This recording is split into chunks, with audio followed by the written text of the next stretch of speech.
Alright. What up, dudes? So, I actually got a comment a couple weeks ago, and I apologize for not responding quick enough. I figured I'd make a video showing the, I guess, posability of this perfect grid. And if you need to wonder, and if you didn't read the description of this video, it's for a double riser. Speaking of which, here he is in all his not steady glory. Let's try to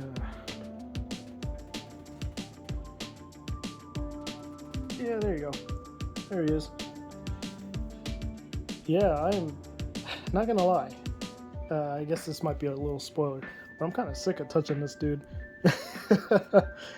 he's definitely statue mode, and that's highly recommended, especially in the double O riser form here. He is not easy to handle, and the two weapons on the side here, I don't remember what they're called. Those, maybe it's not the weapons, it's probably the hands. Anyways, let's get on with the video. Now, this is an old photo, but a lot of you might remember this. This is the Master Grade box art, Master Grade Double O Riser box art, and this I've actually done with the Master Grade. It's fantastic. Master Grade has very little issues with weight, minus, well, nothing that can't be fixed with a little top coat. But anyways, yeah, this is a good pose. We're gonna try to do that with this guy. Maybe I'll include this as a time lapse. I'm not sure.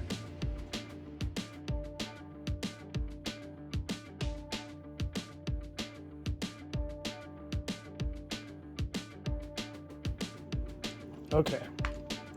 So I don't know what this is gonna look like, but essentially, his arm is so heavy that he can't keep this form steady at all. He can't even lift his binders up above, I guess, basically vertical here. This is the problems with having massive bits of plastic, and absolutely can't really see it. These are the only supports here. Think of this as they're the rotating kind. They're like two pegs sticking out, and this is, you can hear it kind of lock, see, but under this amount of weight, this small joint will not support this entire, it's like a lever. You guys know, longer the lever, the more force is applied on the turning point. And I mean, there's so much plastic. And these have a motor. They turn on, so adds more weight. I guess we'll try the next photo, or next pose, if you will. Okay, so this next pose should be very iconic. It's from the TV show, and it looks pretty sick, actually. If the binders only had an LED that could, shine light downwards, that would be fantastic for this kit. And I wouldn't even mind. Let's say that they built the kit around that pose. Awesome, Bandai, but they kind of didn't do that. So what we're going to try to do is just recreate the general standing pose. I've already kind of set them up here. It's not that hard to do. You could actually do this standing up. And I apologize for the janky angles. I don't really have a lot of space in my room to be posing. So let me, I guess I'll pause the video for now and then put it on hyperlapse, I guess. One second.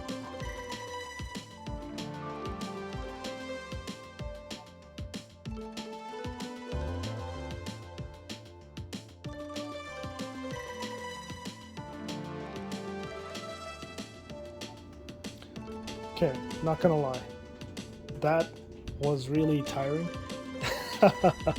So, let's take a quick look at what happened here. Let's see if I can adjust the camera. There you go, now it's pointing up just a tad. So, adjusting the shoulders, man, yeah, it's got me tired out, guys, sorry. So, it's actually not that hard of a pose. All you're doing is straightening out. Basically, you press this, the circular, the GN condenser, so that the arms can move upwards.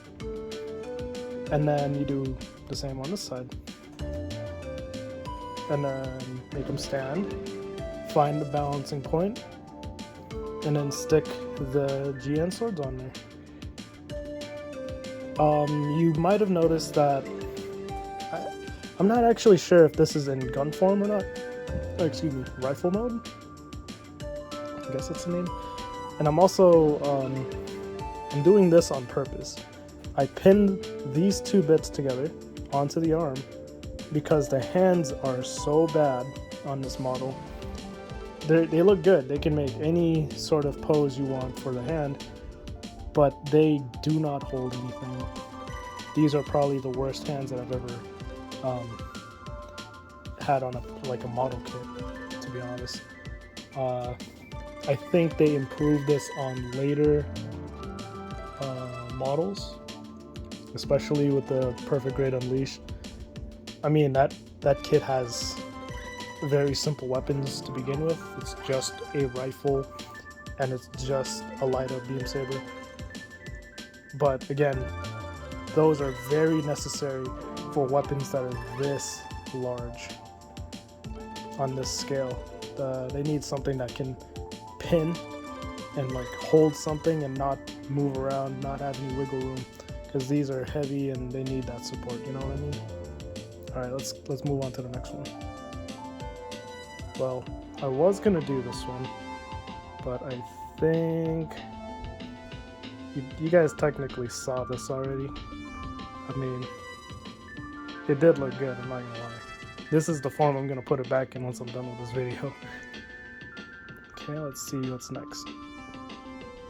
This is a better one. I mean, if you've seen this, the early part of this video where I was trying to make them, I guess, fly. Something to note about flying is that the legs, or no, not the legs, the feet, don't really move downwards. That's a good signifier for movement in the air. There's a way around that. Just, you'll see, I'll show you.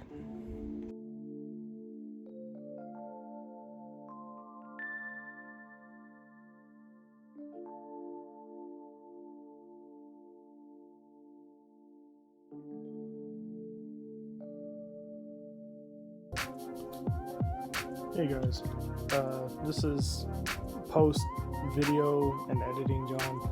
I was rewatching the video and I completely forgot to add this when I said I was going to show you a trick for the feet. So let's find the right hand placement here. Okay, so let's say that you wanted to show this guy flying around.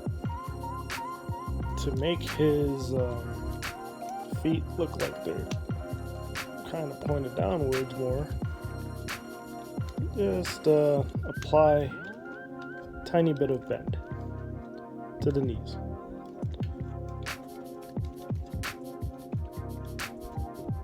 That's about it. I mean, you could go a little more extreme and just bend it up. So in reality, it would look kind of like this. So zoom around, right? Sorry, I'm operating in a very small region, and this guy is massive. But that's basically it. You just bend his knees to a point that you like him, and then hold up this behemoth and zoom around. Alright, And I'll put it back to the original recording. Okay, last photo. Last pose for the 00 riser. And then I'm moving on to easier and smaller Gundams for a while. But this is great. Most of his posability actually comes in this lightweight form, just the 00. It's probably, in my opinion, the most recommended way to have this perfect grid. So what I'm gonna do is take everything off, and I'll be right back.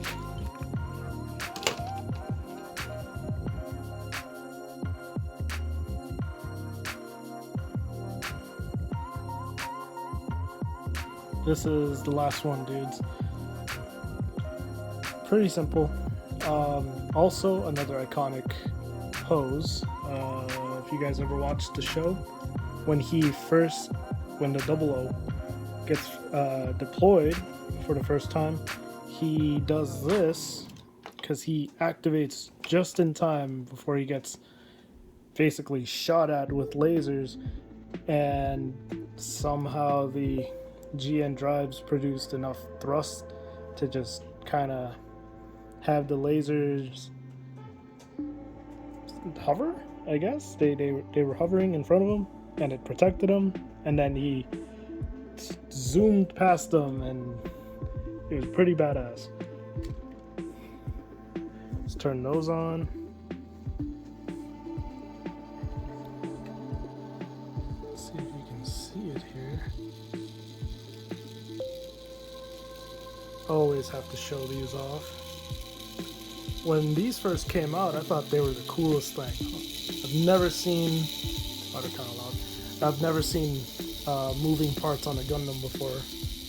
Back in the day, I used to just have the Master Grade Destiny Gundam, which up there, that was one of my first Master Grades. So seeing this guy light up and have spinning features was quite a thing.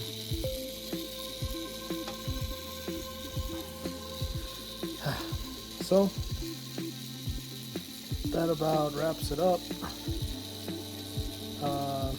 I know I didn't show all of the ways that this can be posed, but as soon as you take off the binders and all the other heavy gear, actually this is fine. I prefer this over the two little swords. Those are a pain in the butt. They only look good. This is actually functional. And I might even just pose him with the GN sword here, because this thing's badass. But okay, sorry about that. Video cut out, but I hope I showed you guys enough about the 00 riser and its very cumbersome movement. He is fine as just the 00. Stick these things on him and the shields, and you'll be fine. If you're trying to pose him, do that. If you're trying to pose the 00 riser, have a lot of patience, train them shoulders, and you should be okay too. Anyways, hope you guys have a nice day, and we'll see you with whatever project I come up with next time. Peace.